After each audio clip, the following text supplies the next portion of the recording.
Shalom. Call halal Yahweh Bashem Abishai, Bahashem Rakak Wadash.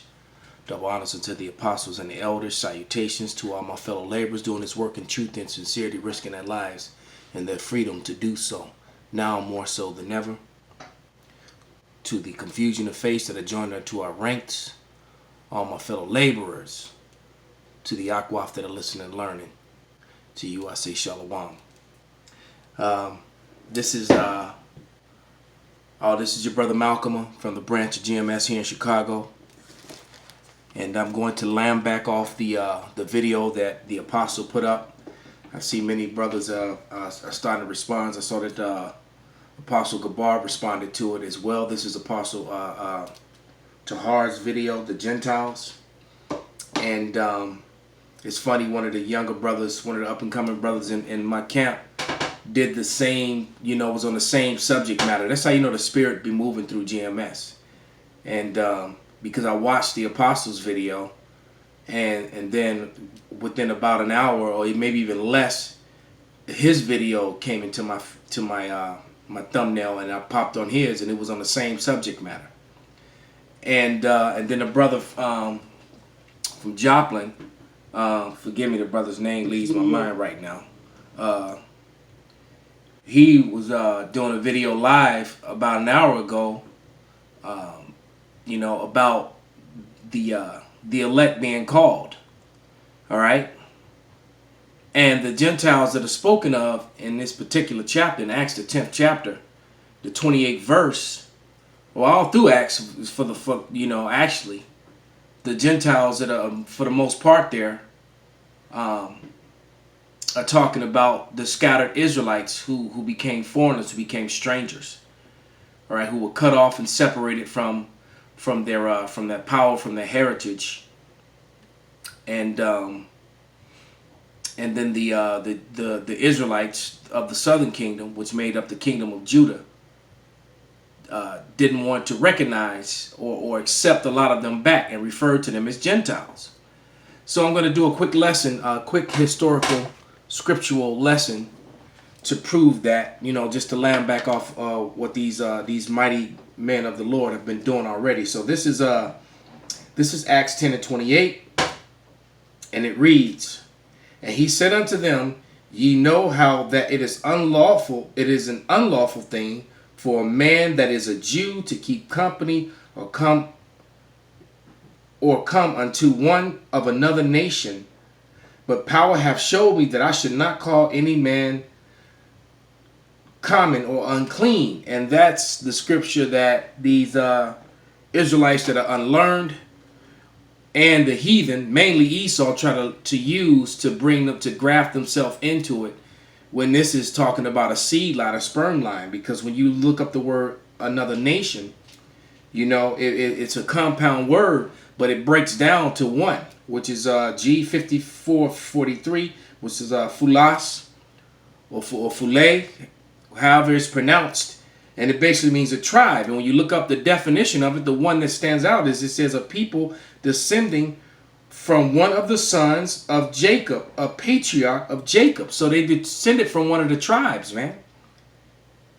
And so you have to understand, what's going on here, because if you follow Christianity, you're going to get lost, because it's going to go right from the Old Testament, skip over 400 years of Grecian captivity, and the heritage being taken away from the Israelites, and them being scattered among the Edomite Grecians who had newly taken over Greece, and all the things that happened. And it jumped. So all that history is skipped over, and it jumps right to Rome. So the 400 years of dealing with the Grecians before Rome rose into power, that just gets swept under the rug. And all of a sudden, everybody can make it. That's not what it's talking about. I mean, even in the book of James, it tells you, and in Peter, that it's to the elect. The message of Peter is to the elect. The elect are all of the Israelites. James starts off, James 1 and 1, to the 12 tribes scattered abroad, greetings. Okay? So let's go from here to the book of Maccabees. The second book of Maccabees. and I'm gonna read through it quickly because this is a lot of reading. So I'm gonna read through it pretty quickly. So this is Second Maccabees, the 4th chapter, and I'm going to start at verse 7.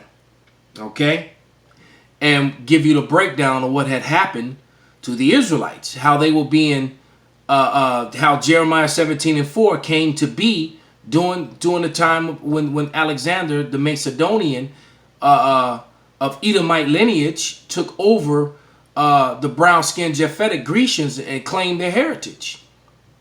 Okay, and this is what happened, and it reads, but after the death of Seleucus, when Antiochus called Epiphanes took the kingdom, Jason and the brother of Onias labored underhand to be high priests, promising unto the king by intercession 360 talents of silver and another revenue of 80 talents. Besides this, he promised to assign 150 more if he might have license to set up a place for exercise for the training of the youth in the fashion of the heathen, to write to them of Jerusalem by the name of Antiochians. So many of the Israelites began to call themselves the Antiochians.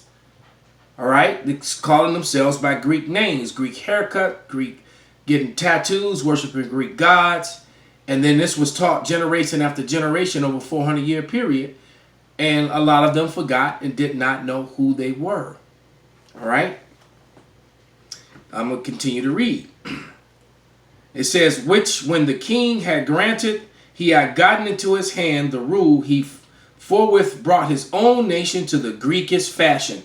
So now he brought the Israelites to the Greekish fashion, which is where you get the word Hellenist, which is found in Acts 10:1 and Acts it's not Acts 10:1, it's Acts 9:29. When it talks about the Grecians, those Grecians were Hellenists. He said he brought his people to the Grecian fashion. And I believe it's Acts 9:29 and Acts 6:1, if I'm not mistaken. All right, so these to the Greekish fashion, so they were being called Greeks. The Israelites were being called Greeks. And when you look up that word Hellenist, okay, when you look it up, it tells you that was a Greek-speaking Jew.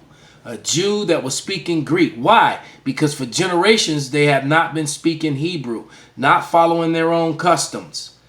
This is why they tried, the Bible Destruction Group removed the Apocrypha from the Bible. But when you look in the old Bibles, the Apocrypha was still there. As a matter of fact, all the presidents of the United States swearing on the 1611 King James Bible Apocrypha included. All right. The current president that's in office now, DJ Trump, at his inauguration, they read from the Wisdom of Solomon, which is found where? In the Apocrypha. All right, so they were brought to the Greekish fashion. Verse 11, and the royal privileges granted of the special favor to the Jews by the means of John, the father of Ptolemy, who went ambassador to Rome for enmity and aid, he took away, putting down the governments which were according to the law. He brought up new customs against the law, and they're still doing it to this day. Eating of pork, Christmas, Valentine's Day. Today is so-called Valentine's Day. Arbor Day, Halloween, all these Thanksgiving, all these things that are not found in the Bible, which can be traced, and everything that I just said can be traced back to the time period that I'm reading about. For he built gladly a place of exercise under the tower itself, and brought the chief young men under his subjection, and made them wear a hat. That's why when you look at all these drafts, that what are they always wearing? A hat. And it's the same, and matter of fact, it's the same hat. When you look at a baseball cap or a fitted cap or any of that, it's the same hat when you cover the crown of your head, which is against the law. The crown of an Israelite's head is supposed to be exposed. And it's the same thing as what the imposter Jewish people wear. They just put a bill on it. They put the little sun visor bill on it. But if you look at it minus the bill, it's the same thing. All right. Verse 13. Now such was the height of the Greek fashion and increased of the heathenish manners through the exceeding profaneness of Jason, the ungodly wretch. So this 2/3 Jason, man, was pushing it. He even had a heathen name, man. And no high priest, that the priest had no courage to serve any more at the altar, but despising the temple and neglecting the sacrifices, hastened to be partakers of the unlawful allowance in the place of exercise after the game of discus called them forth. So they, not settling by the honors of their fathers, but liking the glory of the Grecians best of all.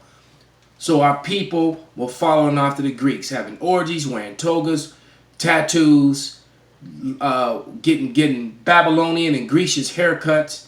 That's why everybody's into the Mohawks and that stuff today. That's nothing new under the sun.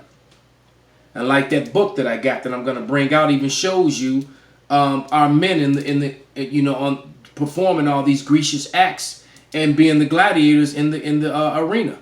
Finally, I have evidence, physical evidence of the relics that prove what I've been saying, what the men of GMS have been saying since I've been a part of it, and I'm sure before.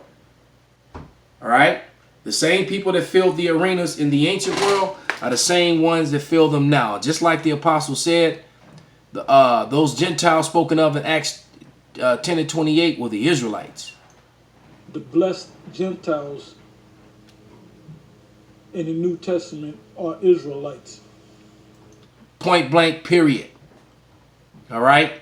Point blank, period. Okay? So, but we could stop there. Actually, that was sufficient enough evidence in Scripture, but we're going to keep going with it. As soon as I find my...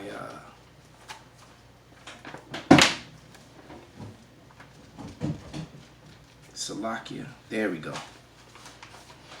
Now, the next scripture is Kings. I'm going to go to 1 Kings, the 12th chapter.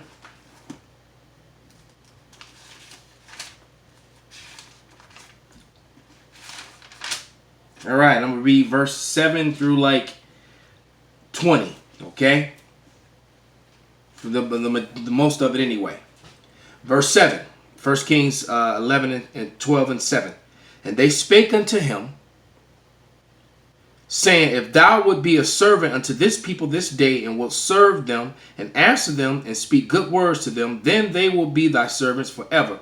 But he forsook the counsel of the old men, which, and this is talk about Rehoboam, the son of Solomon, the king over Judah, okay? King of all Israel at this time, actually. Which they had given him, and consulted with the young men that were grown up with him, and which stood before him. And he said unto them, what counsel give ye that we may answer this people who have spoken to me, saying, make the yoke which thy father did put upon us lighter. And the young men that were grown up with him spake unto him, saying, thus shalt thou speak unto this people, and that spake unto thee, saying, thy father made our yoke heavy, but make thou it lighter unto us. Thou shalt say unto them, my little finger shall be thicker than my father's loins. So basically he said his small finger was going to be bigger than his father's rod, and he was going to screw the people with it, was basically what that meant. All right. And what happened? It didn't go too well. Verse 11. And now whereas my father did lay you with the heavy yoke, I will add to your yoke. My father hath chastened you with whips, I will chasten you with scorpions. So Jeroboam and all the people came to Rehoboam the third day, as the king had appointed, saying, come to me again the third day. And the king answered the people roughly, and forsook the old men's counsel. Jump down to 16. So when all Israel saw the king hearken not unto them, the people answered the king, saying, what portion have we in David? Neither have we an inheritance with the son of Jesse. To our tents, O Israel, now see thine house, now see to thy own house, David. So Israel departed to their Salakia. Now see to thy own house, David. So they were calling Rehoboam David, because he was of the line of David. So Israel departed unto their tents, But as for the children of Israel, which dwelt in the cities of Judah, Rehoboam and reigned over them. So they separated, man. Then King Rehoboam sent Adoram, who was over the tribute, and all Israel stoned him with stones, and that he died. Therefore Rehoboam made speed to get him up to his chariot to flee Jerusalem. See? So the infighting had begun. Verse 19. So Israel rebelled against the house of David unto this day. And that's where we are. And the elect of the house of Israel and the elect of Judah are being brought back together. And the main place where all 12 tribes are in one place is here in America. And that is the valley of the dry bones in Ezekiel, the tribes waking back up. And the Edomites, the so-called white man, is very fearful of this thing. All right? He's very fearful of this. So let's continue with this historical lesson. Let's go back now to Kings, 1 Kings, the 14th chapter. Because Israel started warring with each other. They actually started fighting and killing each other, man. Infighting. You know? Which is a sad, sad day. Okay, and this is how they got further and further away, because the northern kingdom was joined under idols, and Judah they held out longer and didn't do such things, but then they began to do the same thing, and then they were divided and went into separate captivities and had been apart for thousands of years, which is why they look so different. All right, and when they finally were put in slavery again, they got scared. They went into slavery again. That's the crazy part. Even after being parted away from one another all that time. But this is 1 Kings, the 14th chapter, and I'm gonna read verse 30 just to prove a point. And it reads, "And there was war between Rehoboam and Jeroboam all their days." So Israel went to war, man. The northern and southern kingdom were fighting each other, all right? And the northern kingdom was joined unto idols and false gods, and then they got carried away into captivity. And you can read about that in 2nd Ezra, the 13th chapter, the 40th verse. All right, and they came across the seas to the Americas. Proof of that is in all the relics, all the Hebrew relics that was found all over America from Canada to Brazil. The oldest Bible, the oldest Torah was found among a so-called native tribe on the East Coast.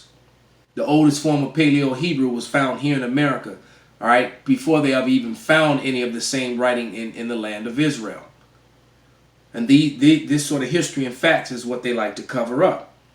Okay? Further, let's look a little bit further into this thing. Let's go to 1 Maccabees now. The 37th 1 Maccabees, the 1st chapter.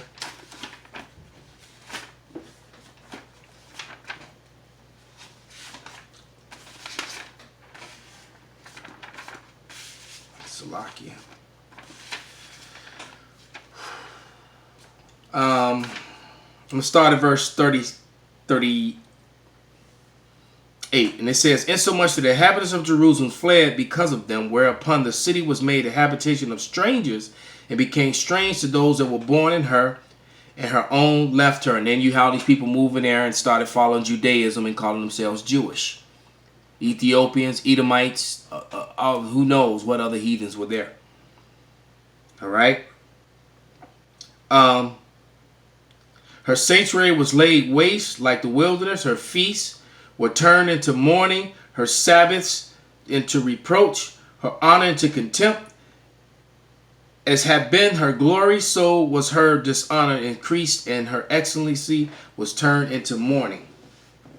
Moreover, King Antiochus wrote to the whole kingdom that all should be one people. That's like democracy. That's here in America. But democracy, your son ends up turning himself into a woman and growing titties and taking hormones. Your daughters ends up being sluts and proudly walking in the slut walk. Transgenders and all that. That's what happens wherever democracy goes. All right, and pedophilia it follows, and now they're trying to make pedophilia legal too. All right, they're gonna, because the LGBTQ they're gonna eventually get that P on there. All right. It says, "Moreover, King Antiochus wrote to his whole kingdom that all should be one people, and that everyone should leave his laws So all the heathen agreed according to the commandment of the king. Yeah, many of the Israelites consented to his religion and sacrificed unto idols and profaned the Sabbaths. All right. So you had 400 years of this behavior going on. 400. Okay. You can go to Second Ezra.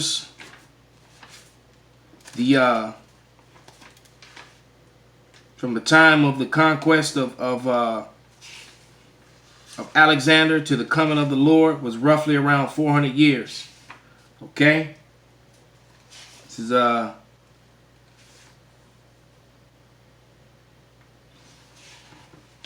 Second Ezra or First Ezra? Second Ezra, something 5. Oh, 7. Slovakia.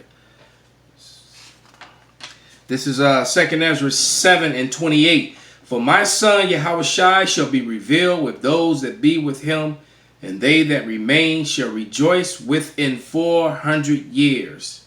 After these years shall my son Hamashiach die, and that all men that have life. So those people that's going to have life, he didn't die for everyone. He died for the Israelites, man. All right. So this is Second Maccabees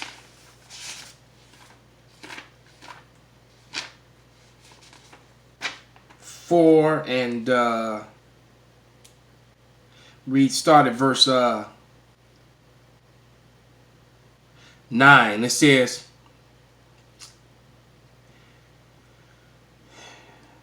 and whoso would not conform themselves to the manner of the Gentiles should be put to death, that a man might have seen the present misery. For there were 2 women brought who had circumcised their children, whom when they had openly led round about the city, the babes hanging at their breasts, they cast them down headlong from the wall. All right. So they threw the babies over the wall just because they were circumcised. All right. I mean, they just took the babies, and others that had run together into the caves nearby to keep the Sabbath day secretly being discovered by Philip were burnt together, because they made conscience to help themselves for the honor of our most sacred day. So basically, Israelites were being murdered and killed, all right, murdered and put to death for trying to keep their law. So what did the people? The people stopped teaching their children because they didn't want their children to be put to death. So what do you think those people's children did? They didn't teach their children. They didn't teach their children. Now 400 years later, they're being called Gentiles. And then the disciples, and then the Lord came 400 years later, he and his disciples, and this is what happened. And we're going to end it here.